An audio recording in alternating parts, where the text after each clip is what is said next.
नमस्कार साथियों, मैं नेहा शर्मा कुंजल क्लासेज में आपका हार्दिक स्वागत और हार्दिक अभिनंदन करती हूँ। आज हमारी कृषि की तीसरी क्लास है।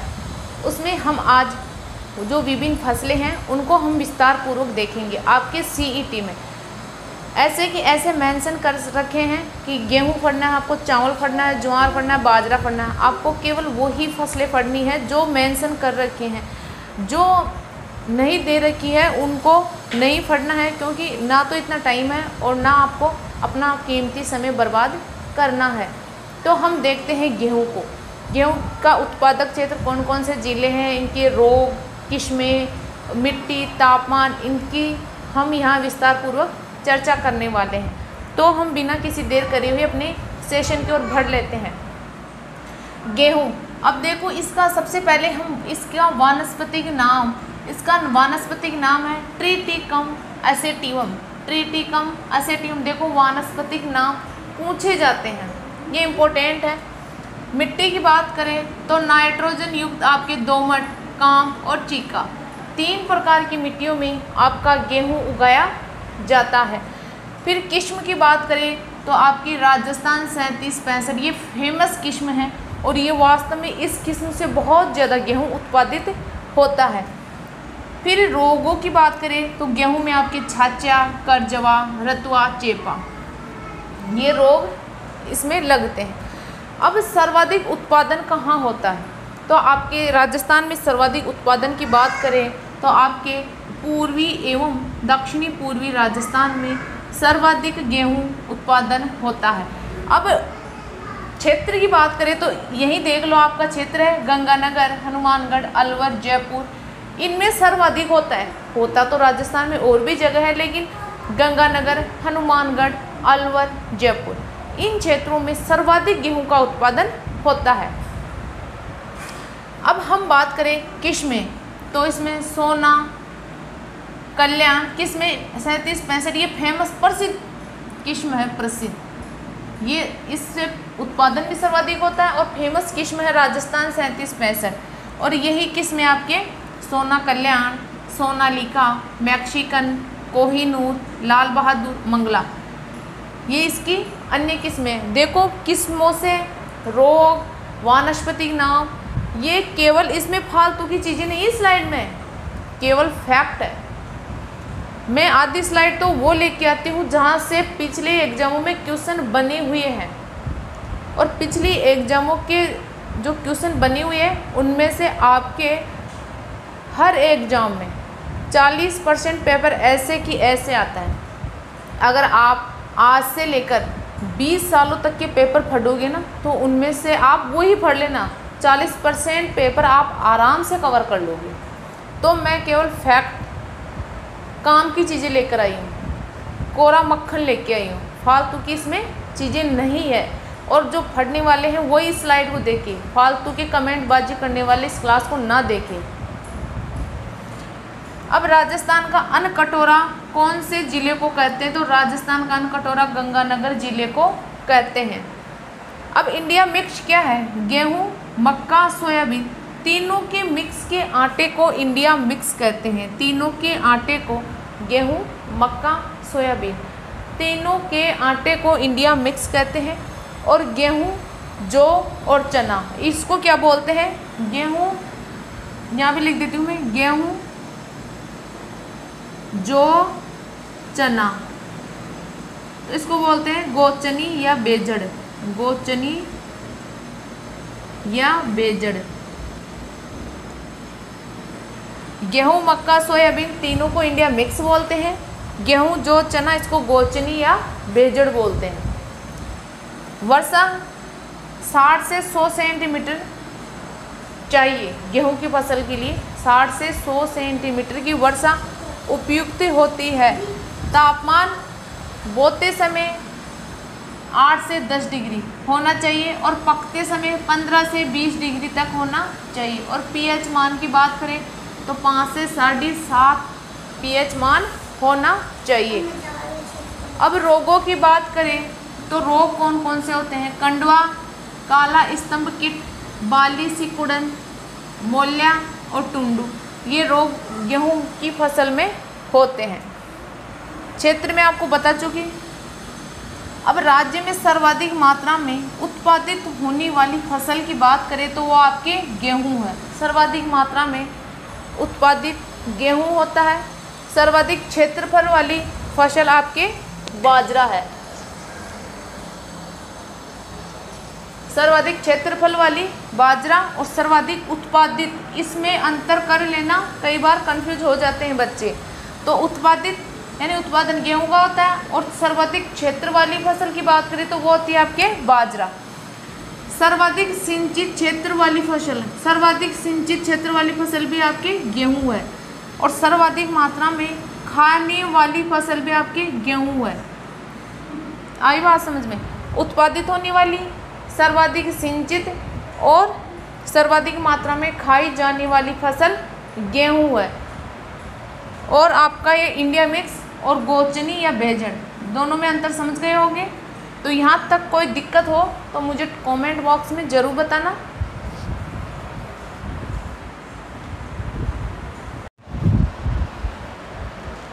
अब हम बात करते हैं बाजरे की, कि बाजरा एक शुष्क जलवायु का फसल है।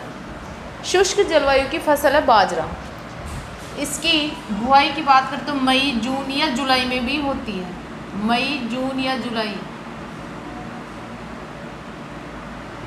में इसकी बुआई हो जाती है। अब वानस्पतिक नाम की बात करें तो वानस्पतिक नाम है इसका पेनिसेटम टाइपोडियम। देखो वानस्पतिक नाम ने इम्पोर्टेंट है। हर फसलों के वानस्पतिक नाम आपको याद होने चाहिए। जो बड़ी बड़ी फसलें हैं जैसे गेहूँ, बाजरा, ज्वार, गन्ना, मक्का, आपकी गन्ना, कपास, चावल, इन फसलों के तो आपको नाम याद होने ही चाहिए। मतलब कि छोटी जैसे तिल है, छोटी फसलें हैं, उनका तो चाहे आप नाम याद करो या नहीं करो, लेकिन बड़ी फसलों का वानस्पतिक नाम आपको आना चाहिए। अब तापमान की बात करें तो 35 से 40% तापमान इसमें होना चाहिए। वर्षा 50 सेंटीमीटर वर्षा की आवश्यकता होती है। 50 सेंटीमीटर वर्षा भी अगर हो जाती है तो आराम से बाजरे की फसल पैदा हो जाती है। इसमें ज़्यादा वर्षा की यानी ज़्यादा पानी की आवश्यकता नहीं पड़ती है।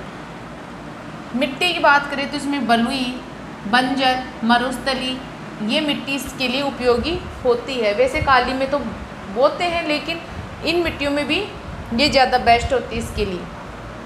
अर्कट, अब देखो अर्कट क्या है। अर्कट एक बाजरे की फसल में गोंद लगने से जहरीला हो जाता है और जो गर्भपात हो उल्टी दस्त का कारण बनता है। देखो जिनकी ज़मीन है, खेती है, वो तो इसको अच्छे से समझते हैं, क्योंकि जब बाजरे का जो भुट्टा होता है ना, उस भुट्टे में एक चिपचिपा सा गोंद, जैसे गोंद चिपचिपा होता है ना, वैसे गोंद लग जाता है उसमें।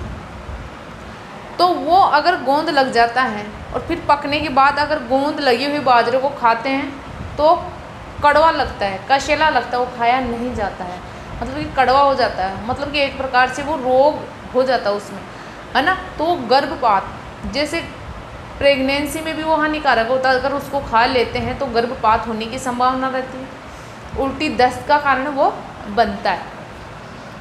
इसी कारण प्रसव हेतु दवा व इंजेक्शन बनते हैं। दवा और इंजेक्शन इससे ही बनते हैं।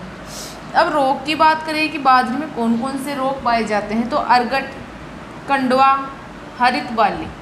अर्गट, कंडवा, हरित बाली ये बाजरे के प्रमुख रोग है। अर्गट, कंडवा, हरित बाली। अर्गट, कंडवा, हरित बाली अच्छे से याद कर लेना। क्षेत्र की बात करें तो आपके अलवर, बाड़मेर, जोधपुर, नागौर, जयपुर, करौली, ये इन क्षेत्रों में बाजरे की सर्वाधिक फसल बोई जाती है।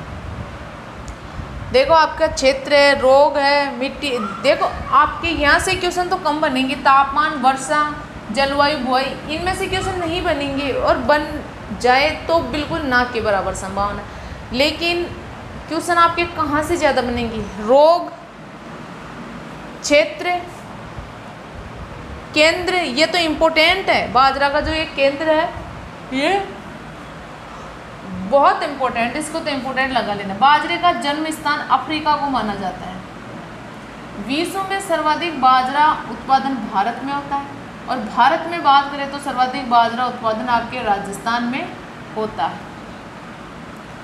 राजस्थान में सर्वाधिक क्षेत्र पर बोई जाने वाली फसल आपके बाजरा है। इसको तो मोस्ट लगा लेना, ये भी मोस्ट है, ये भी आपके मोस्ट है। 2 अनुसंधान के ये बाजरा के केंद्र बीकानेर और जोधपुर, ये पूना और चेन्नई से यहाँ जोधपुर और बीकानेर में स्थानांतरित कर दिए गए थे। नहीं, पहले ये केंद्र आपके पूना और चेन्नई में थे, अब बीकानेर और जोधपुर में इनके केंद्रों की स्थापना कर दी गई।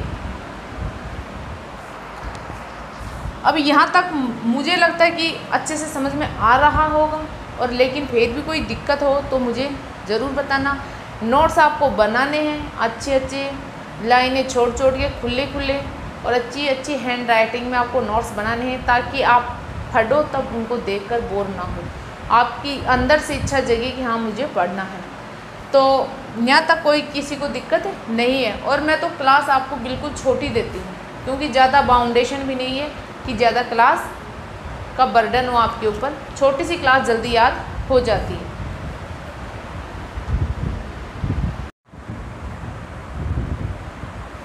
अब आपकी मक्का की जलवायु की बात करें तो इसके लिए उष्ण और आर्द्र जलवायु की आवश्यकता होती है। उष्ण और आर्द्र जलवायु इसके लिए उपयुक्त होती है।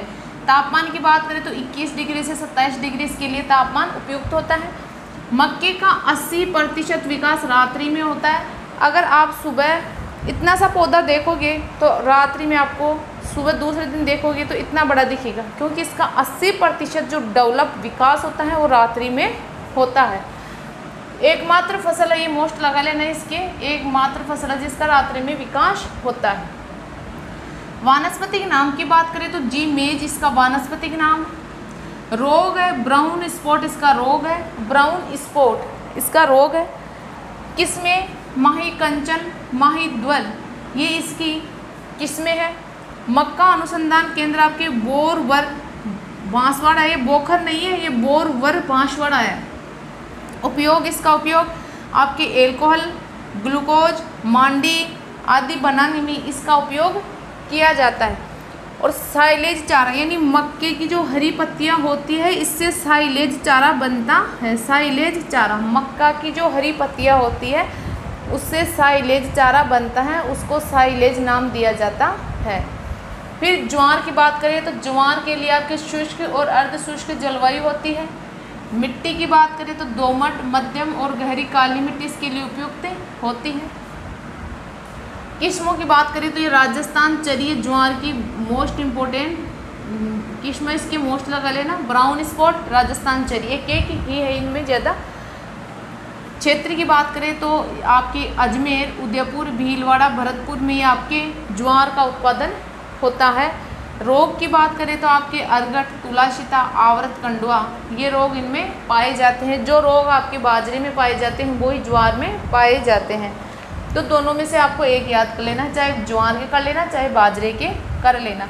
उपनाम की बात करें तो सोरगम या गरीब की रोटी, सोरगम बोल दो चाहे गरीब की रोटी बोल दो। वानस्पतिक नाम पूछे तो सोरगम गुलजार, सोरगम गुलजार ये इसका वानस्पतिक नाम है। अब देखो आपको 4 फसलें दूंगी मैं, इस स्लाइड में 4 ही दूंगी, क्योंकि ज़्यादा बड़ी दूंगी तो वो याद भी नहीं हो पाएगी, लेकिन ये इम्पोर्टेंट भी है और इसको याद भी कर लेना, ये केवल फैक्ट है। क्लियर? मिलते हैं अगली क्लास में। जय हिंद, जय भारत।